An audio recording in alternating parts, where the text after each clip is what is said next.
Hello, my name is Keith Sampson, President and CEO of Serve Payments, as well as CEO and owner of Fire Training and Consulting, specifically a consulting and training program company that I developed for the payment space. You see, I have this immense love for payments, for the success and opportunity that it can bring individuals that are investing in it in the right way, that have the right intent and want to grow their portfolios and truly want to help other businesses along the way. This session is really about understanding splits, bonuses, and more, and I guarantee you are going to want to watch all the way through to the end of it. There are things in here that, frankly, a lot of ISOs probably don't want me to discuss. There's going to be some things that make some people uncomfortable, but that's exactly why I do this. If there's ideas or principles that an ISO goes, man, I really don't want our partners knowing that makes it really incredibly important of what you should know. I will tell you that this has some components of a larger content series that I've been working on for about a year. And really it's around the idea of building wealth in the payment space as opposed to just making money and really building a healthy business. You see, I personally think, and recently I was on a discovery call with some people that I'm speaking with on a panel at a conference here soon around the idea that so much content has to do just with payments. But the reality is, guess what? If you're watching this, you're running a business. Even if you are a single operator, 1099 contract rep, you are a business owner. You are an entrepreneur. And so many of these concepts that you all need to learn is beyond just payments. Like, it is business concepts. And we're going to talk a little bit about that today. But one of the things that I want to do in this video is address the idea of not leveraging the future for what you can get today. But part of that is understanding the business side of how you get paid. And again, these are things that most people in the space, I know I didn't think about it when I first started, and most people that are in the space didn't think about these aspects of things. And again, there's going to be pieces in here that larger ISOs and processors don't want you to see and know. I'm going to pull back that curtain and show you. But we're going to talk about some business concepts and things along the way. We're going to talk about cash flow. We're going to talk about return on investment. We're going to talk about the concept of when and how should you choose lower splits with benefits versus higher splits with none, and really give you that education. You see, I did a session very similar to this for our Serve partners because we offer a variety of different splits, and I want them to know when they should pick and use different splits. I look at it as I have a responsibility to educate and empower our partners to grow their portfolio to the maximum that they possibly can. And I want to give them the options of when they should use different ones that's strategically beneficial for them, or based on cash flow needs when they should take other options. And the fourth one is really looking beyond the split. These are some components I pulled out of another session that I'll be recording around the idea of building wealth. And the reason I wanted in both is because these are fundamentally important concepts and things that you should be considering. What kind of value you get from your ISO, how does your ISO or processor view your merchant, etc. But these are all things that kind of flow right into this same conversation. So before we get into the cash flow side of things, I want to give you some key aspects to know or questions to ask your current provider or looking back through your current Schedule A. And again, if you don't know the answer to these questions, like off the top of your head, you need to have a conversation with whoever you're doing business with. So the first one, am I getting a true split or a split of a split? So let me go ahead and define that. Like, if there's 100% of profit, a true split is if you're on a 50-50, you're getting truly 50% of this profit. Okay, a split of a split is if there's 100% of profit, and let's say the person you're writing with, they're getting 90%, and then they're giving you 50% of their 90, you're only getting 45% of the whole. You're not getting a true 50-50. So it's really understanding, am I on a split of a split, or am I getting true profit when I'm looking at the numbers that I'm getting? The second thing, what are your buy rates prior to the profit on the account and being factored and then split? Like, how much am I paying in basis points, transaction fees, any other assessments and such before the profit gets factored and then split? That can change how much you're actually getting. And I've seen a lot of cases of Schedule A's where people think they're getting a higher one. But when you actually look at the way that they factor buy rates and assessments, like I've seen lower split Schedule A's pay out more than higher split Schedule A's. So these are all things that are really, really important. And this is one of the reasons we talk about looking beyond the split, like why the percentage is not just the main factor. And then the third one, are you getting true profit split, or are there costs assessed to you after the profit split? For example, when you look at, depending on how your contract or your Schedule A is written, if you have a contract that states that if particular line items are not billed to the merchant, you are responsible for those costs. Okay, seems simple enough, like, okay, that makes sense. Now, if you look at, let's say, an interchange plus schedule, interchange plus means everything's getting billed to the merchant, and then you're adding more profit on top of it. The minute you go to a flat rate pricing schedule, so let's say with dual pricing and those types of things, if there are pass-through assessments that appear on a line item billed to the merchant on Interchange Plus, that goes away on flat rate pricing.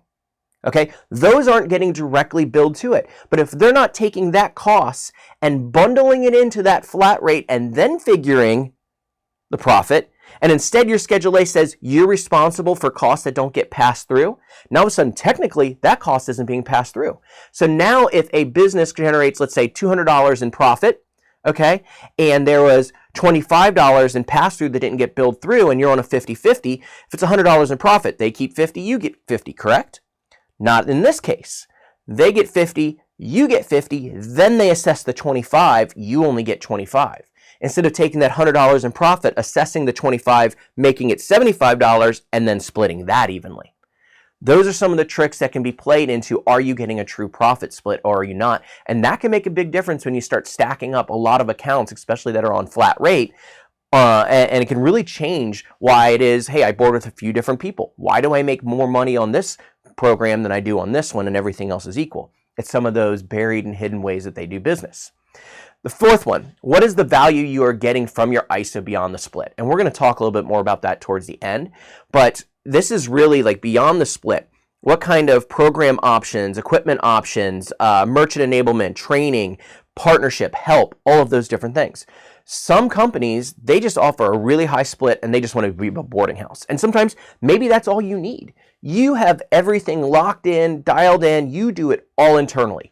You just need the highest split out there because you control the rest and you have built a phenomenal operation doing that. That connotation, that idea may not necessarily be for you. But for a lot of people that are either starting out or just building their portfolios or single operators, they don't have the time and energy to develop all of those things themselves because if they're spending that time doing it, they're not out there selling. We're going to talk a little bit more about that here in a second. And then the last one. Bonuses and equipment programs, I want you to understand, are part of the cost of acquisition for an ISO or processor.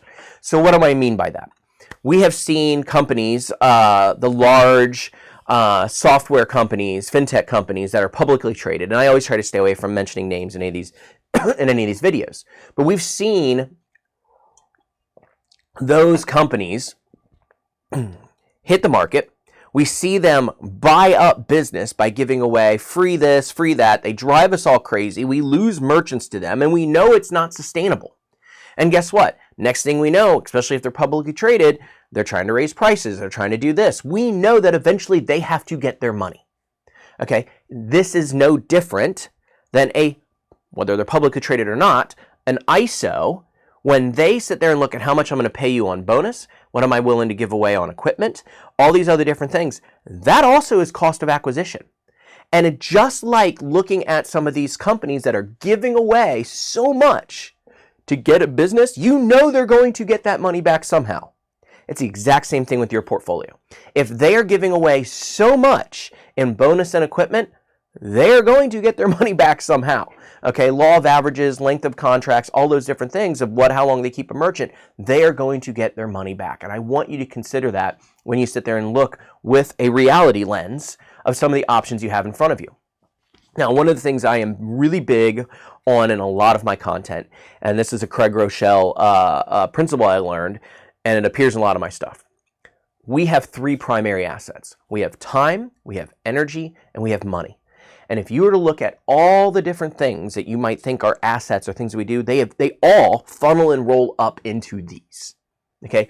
These things can be traded out for other things. We all know we only have so much time, right? I don't get the 5 minutes back from 5 minutes ago. That stuff's gone. However, I can buy time with money. I can pay somebody to cut my grass, therefore giving me an hour back that I can spend with my family. I can go out and sell merchant accounts. I can work on other areas of my business. Correct? I can invest time to make money. I have energy that if I have things that are distracting me, right, that are causing stress and taking that energy from me, that is energy that I cannot put into building my business. So whenever I look at building programs, it's how am I maximizing these three things for our partners? And I want you to look at that from how are you being helped to maximize these three things, right? Are you being given things to give yourself more time so that way you can go sell more accounts, even if it might cost you a little bit of money? Or are you willing to invest the time to build things yourself so you can make more money? This is just a healthy way of looking at your actions and the way and how that people help you out. So some business conversations. Understanding cash flow. And so there are three absolutely critical components that all businesses must have. I learned this 20 plus years ago working for the incredible Steve Bryant, right? So when I was in the industrial laundry business, we were revamping a company that he had stepped in as a consultant and became CEO. Phenomenal family, phenomenal company. They are doing so many amazing things 20 plus years later and are just absolutely huge. But we started really small. And he ingrained into the management team that there are three components that we all must monitor, we all must respect, and every business needs to have it, or any one of these could cripple or kill a business. Okay? It's sales. Business doesn't exist without sales. Second is profit. So you have to be making money on the product and services that you're providing. And then the third thing, and oftentimes most overlooked thing, is cash flow. You can sell a product, you can make a bunch of profit, but if you don't get paid, that's going to suffocate you.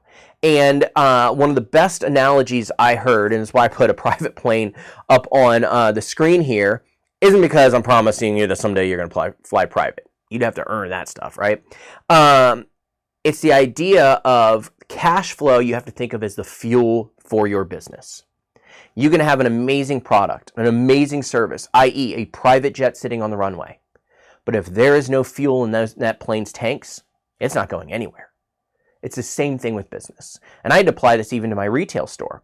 I took less profit year number one and going into year number two because I wanted to have cash flow manageable. So in my world of like shoes and apparel and stuff like that, if I pre-book an order, especially in bulk orders, I get more of a discount on those products, as opposed to if I just order products at once. You come to my store, I don't have the shoe in like your size and color you want, I get on, I can have it in 2 days, but I make less money on that. But guess what it's not doing? It's not tying up my cash and inventory. So I had to learn to trade out profit for more cash. And cash flow being such an incredibly important thing at any time for a business that you need to make sure that you have that in there. I want you to understand that cash flow has to be looked at in the exact same way for your business. And this is where bonuses can come into play, especially starting out, and we're going to talk about that in the bonus section. But it can be looked at both personally for you as well as a small business owner or 1099 agent. So starting out in the field, like I had the ability to sign it with a larger split. I still do today, right? So I have larger splits and I've got ones with bonuses and equipment program. And we're going to talk about when to use different ones. But when I started out, I needed the cash flow, right? So it was more important for me to take bonuses at a lower split percentage because I could take that money and pay bills. I could invest it into growing the business. I needed that cash flow to keep the fuel in my business so I can grow it to the point that it is today. Okay? Cash flow can also impact time and energy, which can create and or elevate stress. So think about it this way. If you have something going on in your life or you have a big bill that you need to pay and you're selling an account and you could get a bonus like a large bonus that could help chip that away and you just knocked it off and it's no longer in the back of your mind being a distraction. It's no longer adding stress to you and your family. Is there value in doing that versus continuing to have to pay and worry about that just to take a larger split? I know that seems like a simple example, but I touch on that because it kind of can create some feelings. And that's the idea. Lack of cash flow Trust me, I got tight on Cloud 9, February, March of 2023. My cash flow was like razor thin. And it taught me some really, really important lessons. And it definitely created some stress in that moment. And I've changed some of the ways that I do things, and the business is growing, so I haven't had to go back to that place. But it can elevate stress, or it can reduce stress if you have a healthy cash flow. Your ISO also has to consider cash flow when looking at cost of acquisition, bonuses and equipment programs, right? If they're giving out bonuses, if they're paying for all this equipment, that's negatively affecting their cash flow, positively affecting yours. Again, if a business is not healthy enough to handle that type of output, what's that going to happen? That's going to create an unhealthy pressure on that business that can then create the need for adding additional fees, price increases, or whatever to help fill their coffers back up, because they are buying business off of the cost of acquisition. Then that bad behavior then reflects into your merchants and you, creating more stress and some unfortunate situations oftenly.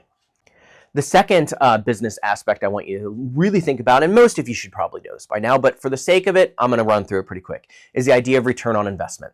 And return on investment is simply applying the idea of how long will it take for your investment to pay you back. Pretty simple, right? So, for example, let's say you have to buy $1,500 worth of POS equipment to earn the business of an account. You're going to make $500 per month in profit off as the residuals by getting that account.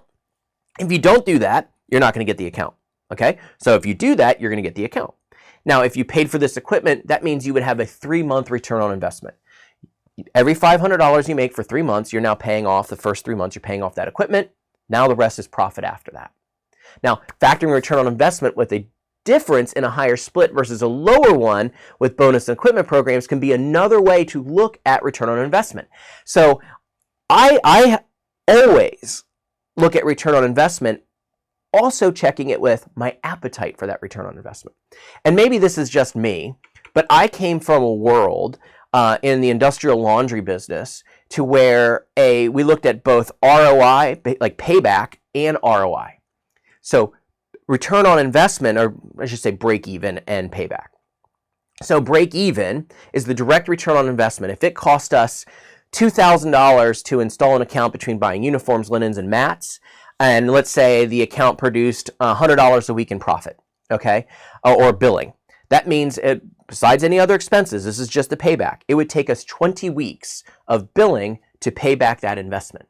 Now, during that entire time, every single week in that business, you have the trucks that are driving around, so you've got the gas, you've got the people that are delivering the uniforms, we've got the people that are folding, cleaning, you have all these expenses that are being accumulated while servicing that account. That goes into the break even. Okay, so payback is a direct payback on that investment. Break even is once we actually started profiting on an account. And oftentimes that would be, this is going back 12, 15 years ago, oftentimes that would be 48 to 56 weeks. Okay, so I developed through my first 12 years of, quote, professional career, a very healthy appetite. When you offer a great service and you build relationships with your customers, I created a very healthy appetite for a long break-even period of time. Payments is different. You have to factor all of the different things because some businesses go in, go out, ebb, flow, they switch, maybe you don't have a stronger relationship. So you have to look at both what is the true return on investment and what is my appetite for that based on my business model and the types of clients that I have. Those are all things that you have to decide as an operator in and of yourself. But when you factor that return on investment with different splits and bonus programs, that can change some things. So I want to look at 2 different options here. And for the sake of numbers, I kind of kept it pretty simple and I try to keep it pretty consistent. Obviously, there's variables, okay? But let's say we're going to look at just one single merchant, and I want you to kind of look at some different pieces of this. Let's say you sign up a merchant. It generates $200 in total profit. And what it would be if you're on a 50-50 split with bonus and equipment, you would be getting $100, if you're on a true profit split, $100 in that account every single month, right? So with a 10x bonus, so let's say you're with a company and you put on a 50 split with bonus and you're getting a terminal, that means you're going to get a bonus of $1,000. Okay, the equipment cost is $250.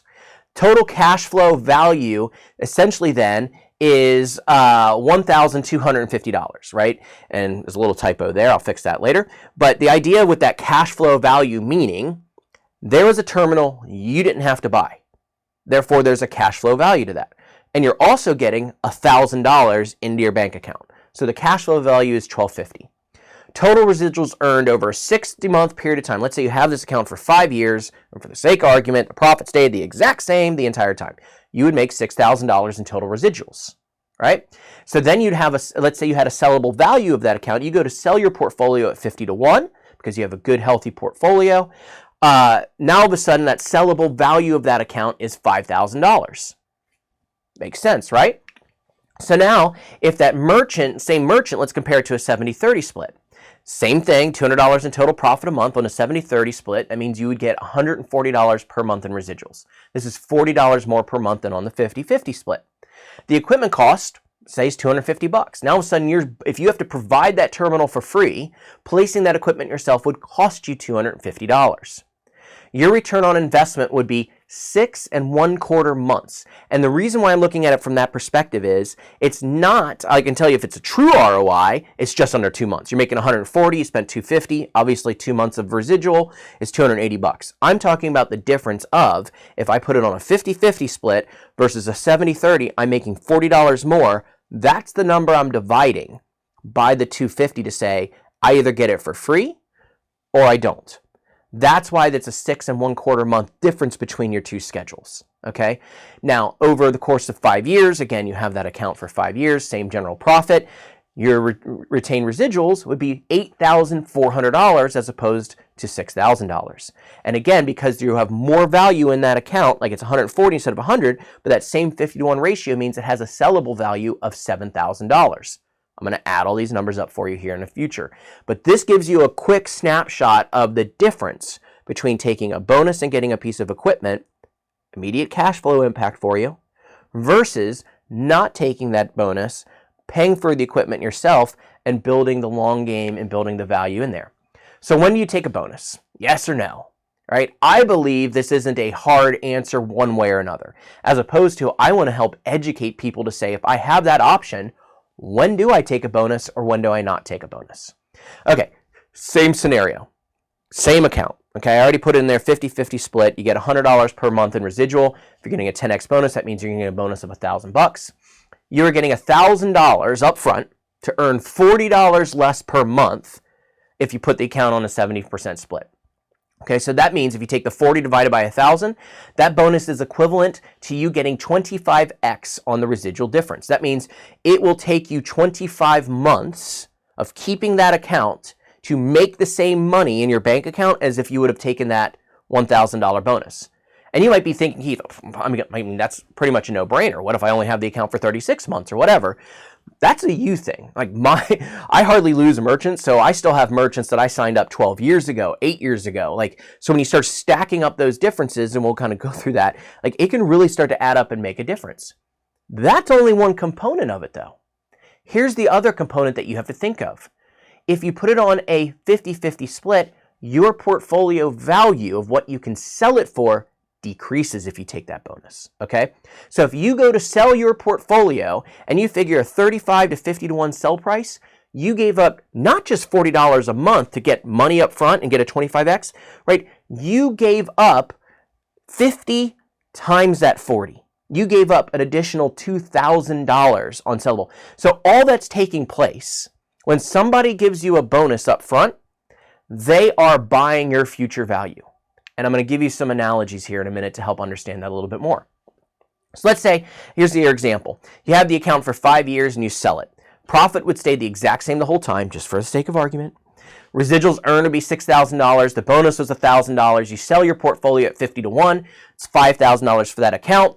You earned from that merchant, over the course of those 5 years, you earned $11,600 with that account.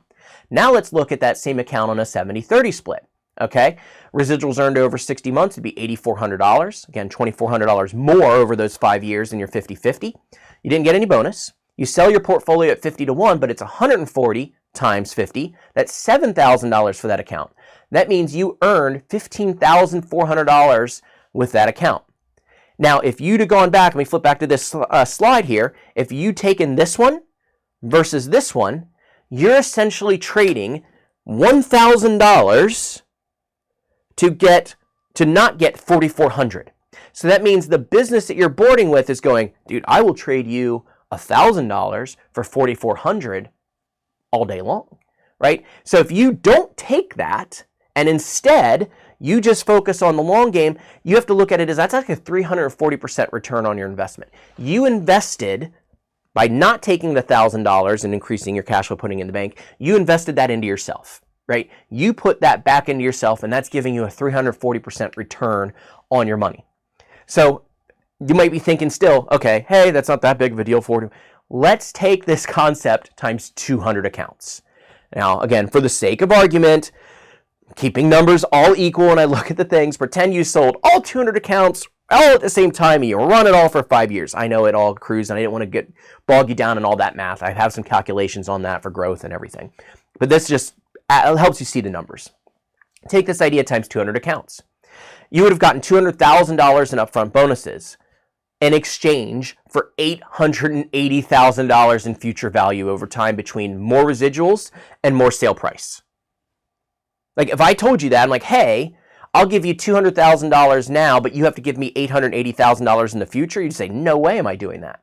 But yet, people are doing it all day long with their ISOs, taking these big bonus programs and lower splits. So this is why the bonuses can be such a good deal for the ISO. Now, I did put a little asterisk in there, okay? I want you to understand that ISOs carry more risk on bonus programs, okay? So they have to make more money on it when they're paying more upfront. I don't want to dilute that aspect of things, okay? But this, and you take this isn't even considering price increases. So now let's add on that concept to who you're partnering with. If you don't have portfolio control over price increases, meaning you board deals with somebody that makes you opt out your merchants from price increases beyond interchange, you don't have control, okay? They can do it when they want, and especially if they're only giving you a limited amount of things. You do not have control over your portfolio. So now you take the strategic idea of, hey, I'm going to invest money on cost of acquisition because if we ever sell or go public, I'm going to make way more. Right? So every time I can buy your business for 25 cents on the dollar for our future value, that's a win for them. And then on top of that, if you're getting 50% of the profit and I'm keeping 50% of the profit, every time we go to do a price increase, that means our portion is more positively impacted. Versus if you're on a 70-30 and this is only 30%, like they then leverage that aspect of it as well, that those price increases increase their overall EBITDA. Okay? This is all things, again, that most people don't think about in this space, but they definitely have to be factored, and they definitely take a look at when programs are being built. If it's being done in a responsible way, they're either going, hey, we're leveraging our future value and we're going to buy it on the cheap from the partners if that's what they decide to do, but then we can also have the ability to increase and raise more money. So big bonus versus higher split. Large numbers when dealing with dual price. This gets even bigger. Okay, I just took, a $200 profit account. That's kind of more of a traditional range or whatever. But let's say you have a portfolio that has 100 accounts that produces $500 in profit. You and I both know we all have accounts that even do more than that, but I'm talking law of averages. Okay, so here it is. On a 50-50 split, on a 12x bonus, let's say, that is over 5 years and selling the account, bonus, residuals, selling the account, you would have made $2,753,000 from selling bonuses and residuals for those 100 accounts. Here's what happens when you put it on a 70% split with no bonus. $3.85 million over 5 years. That difference of taking those bonuses on the front end cost you over $1 million spread out over 5 years if you build a business that you then sell. This is why I wanted to create this content. Most people do not look at the long game value and look at all the numbers and have that information before they choose. Now, I'm giving you this information. I'm not saying don't ever take a bonus. I'm saying here's all of the information you need to make the best decision for your business. Okay? Like literally taking the bonuses would be like trading just shy of $1.1 million for $300,000 paid up front. again, like if you really looked at it from that perspective, nobody would be doing it. Okay, so let's look at it though. Let's add equipment into the equation. This can be another factor into, again, that cash flow perspective and the pressure it puts on your business. This is why growing mine, I took bonuses and equipment programs because I didn't have the cash to pay for it myself. And when the merchants wouldn't step up and pay for it, I didn't learn how to sell with value enough to sell the hardware, sell everything, I would have to pay for it myself. I just didn't have it, right? I didn't even have the room on my credit card back then to be able to do that. So I had to do the other options because that allowed me to then grow my portfolio to the point where I didn't have to before. So a couple things here. When you split the profit with the ISO, again, an example would be a 50-50 split. The bonus is paid out on qualifying accounts at the multiple. Usually there's an activation bonus. Then there's a true up or true down that's paid out after the first full month of processing. This is just kind of how it works. The retained profit is multiplied by the multiple for that month, and the bonus is paid less the activation bonus. Now, most programs have a clawback as well, meaning they can pay that to you. But if that account cancels within 12, 13, 14 months, whatever it is that they have, they're going to pull that back. That's also another way to look at it, right? Are they pulling back 100% of that bonus, or are they prorating that based on the length of time that they were actually with? Because when you pull back 100% of that bonus, let's say at month 11, you get nothing out of it. That means the ISO gets everything. I believe in doing a prorated because, again, if it's a true partnership and that account cancels at month 11, there should be a ratio where you get to retain part of that bonus, part of it gets clawed back. That's what's fair in building a proper partnership. Now, here's the caveat down at the bottom here. Equipment programs provide value to you as a partner that you can then extend to the merchant. So now if you're doing bonuses and then you add in the equipment cost, that's where you might need to sit there and put it on a bonus and equipment program, especially as you're growing out your portfolio. Now, here's what it looks like with the 70-30 split. This split is designed to position you to make more per month and have a portfolio with higher sale value. Like, that's the purpose of going with the higher splits. You make more money. All equipment, though, generally has to be purchased by the partner or the merchant. This equipment can come from your own sources or through your ISO or strategic partners. That's what we do with Serve, right? We'll actually sell equipment to our partners. We'll put them on payment plans. Again, we help look at the whole cash flow side of things and give people options that have a healthy relationship with us to give them the ability to build wealth and us be in partnership with that. When the ISO has less retained profit, they don't have the ability to also invest in equipment. And I put this in there because as you build a business and you get unreasonable requests and expectations from merchants, man, through the years, I've seen unreasonable requests from sales partners. I need this split plus free this. I'm like, are you nuts? Like, that's not happening. And you just added the ROI itself for that ISO. Like, that puts that ISO in an unhealthy position. And we've seen this. I've seen ISOs out there and processors offering really high splits and or high splits with equipment, and then I see what they have to do from a price increase, other aspects, lack of service, changing who the support structure is, and it decreases the value that company brings to the market because they over leverage their cost of acquisition just to try to buy your business. And it doesn't create a healthy long-term relationship. So I wanted to put together some examples of when to use your bonus and equipment splits. And again, I take this from my own stories, from my own past experiences. So number one, when you have to place a terminal because the merchant won't pay for it, and buying that terminal, it doesn't make sense from a return on investment, depending on the overall profit, how long it would take for you to do that ROI, and from your own cash flow, right? That you have to do that equation and go, you know what? It's better for me to take a lower split, place this $500 terminal, have at it, and just let them take care of it and move on to the next thing. Because that time energy also, if you're placing the equipment, you own the equipment, that also means a lot of times you have to be that tier 1 support for that equipment. Number two, when the size of the account equates to a large equipment credit on POS, right? And then you combine that with the bonus, that return on investment, again, I'm not saying it's a yes or no one way or another. You have to understand how to do the math and the return on investment. Go, does this make sense for me, where I'm at in my business, from a cash flow perspective, and how I bring value or what I do to grow my business? And again, this is only if the merchant will not pay for the equipment. Now, oftentimes myself, I'm selling in a way where the merchant is paying for the equipment, or at least part of it, and I'm partnering with them and I'm paying for part of it. But again, I have to look at that cash flow perspective on it, which brings me to point number three. when you need the bonus from a cash flow perspective. Maybe you need it to pay for equipment. Maybe you need to pay for something within your business to keep it going. Maybe even just surviving. You're newer to this, and as you're growing your portfolio, you need to pay the bills. And this is your way to step away from whatever you're doing full time so you can go all in on this. And the bonus is literally how you're living to pay your mortgage, your car payments, your groceries, your kids' stuff, like whatever it is you need. And the idea is, personally or professionally, as you start gaining more residual income, you need that bonus less and less to the point to where it starts to look like this, and then you don't have to take it anymore. Like that's the idea of when you need to bonus from a cash flow perspective. And then number 4, if you're doing a split revenue share with residuals with another entity, but not splitting the bonuses. So for example, let's say you have somebody who is kicking you referrals and you're paying them 20% of the residual. Well, you might need to do the math depending on the percentage you're sharing and everything and go, hey, it's better for me to take the bonus because I'm not sharing that piece of it, but I am sharing the residual side of it and then pay that out. So this is all just little examples and equations for you to look at and say, hey, where is this properly set up based on the relationships and things that you have? You might have to use that bonus to pay for other aspects of your printing and providing assets to that referral partner. I don't know, that's just an analogy or an example of when you might have to use it.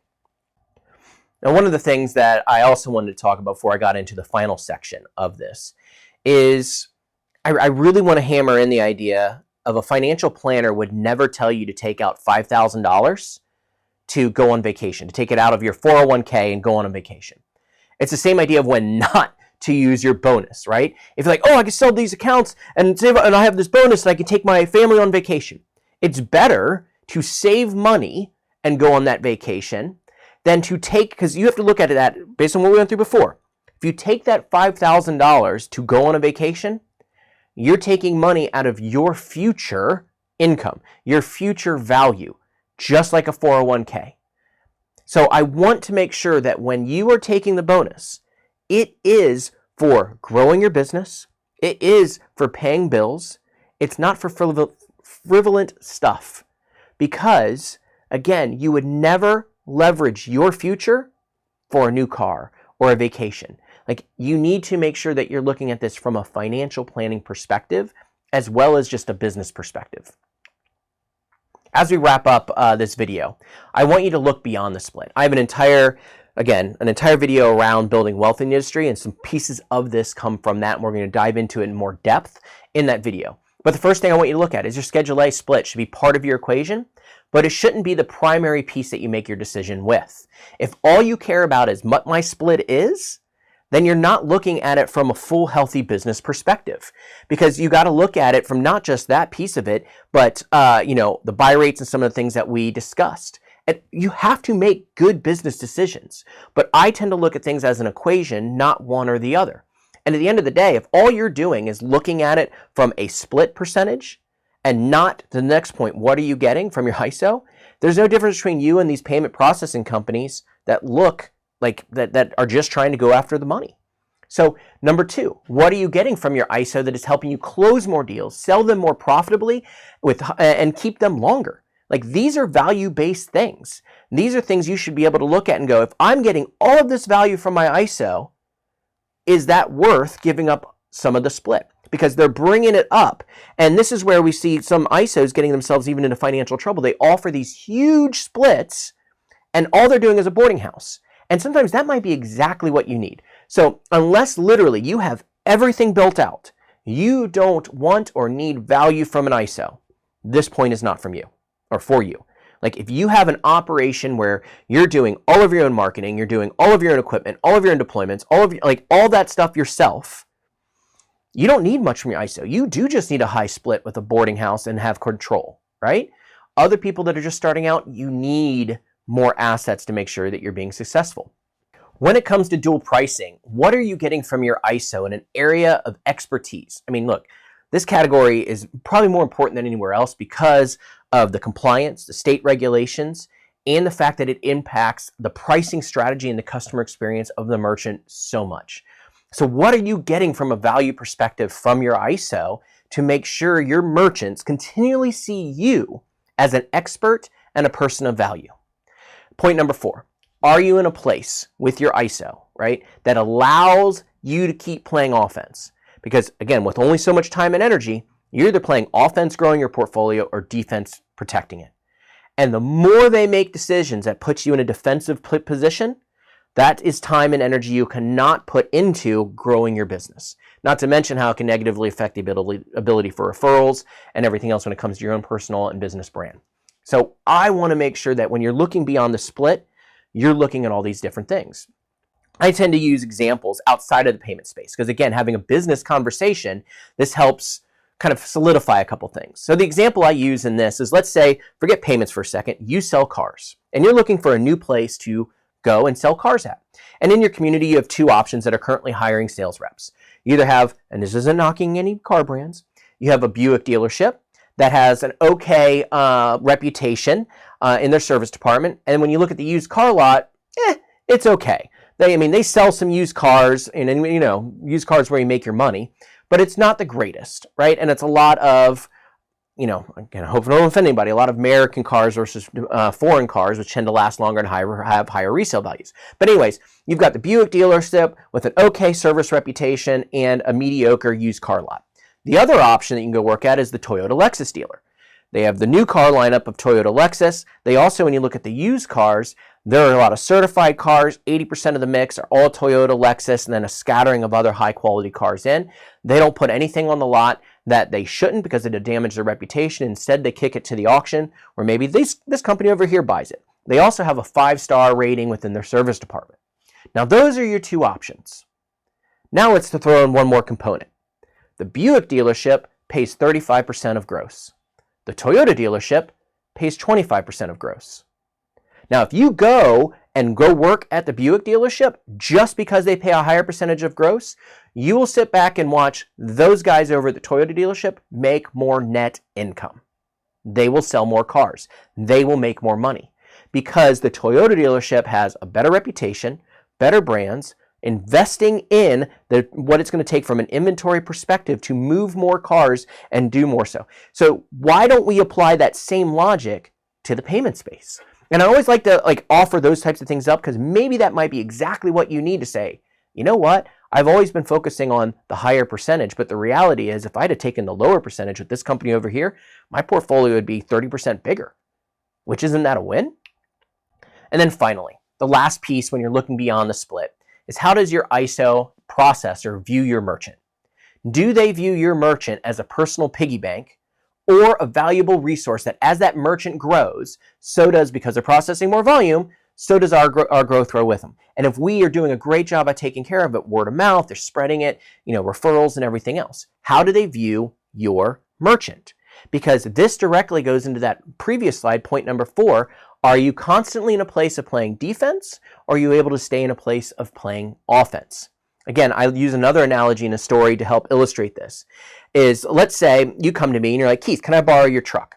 Sure, I know you. Here's the keys to my truck. You borrow it. I say, just put it back where it was. You park it back where it was sitting. The next month, the same day. Hey, Keith, can I borrow your truck again? Sure, give you the keys, do it. And it just goes over and over again a couple times. Like, you know what? I know you. We have a relationship. You're always borrowing my truck and you keep putting it back in the same place. So how about this? How about I just go ahead and give you a set of keys? That one day a month, take it, use it. I don't ever use it, put it back. And as long as we're good, we're good. Great, there's trust built. A little time goes by. Next thing you know, let's say that person that I'm lending keys to, let's say it's you. You're sitting there and you go, man, I need some money. And you're walking by my truck and you see some cash in the center console. You have the keys to my truck. You unlock the door, you take a little bit of that cash out, close the door, and you lock it back up. And you go on. I find out about that. How long do you think I should let that person continue to have the keys to my truck?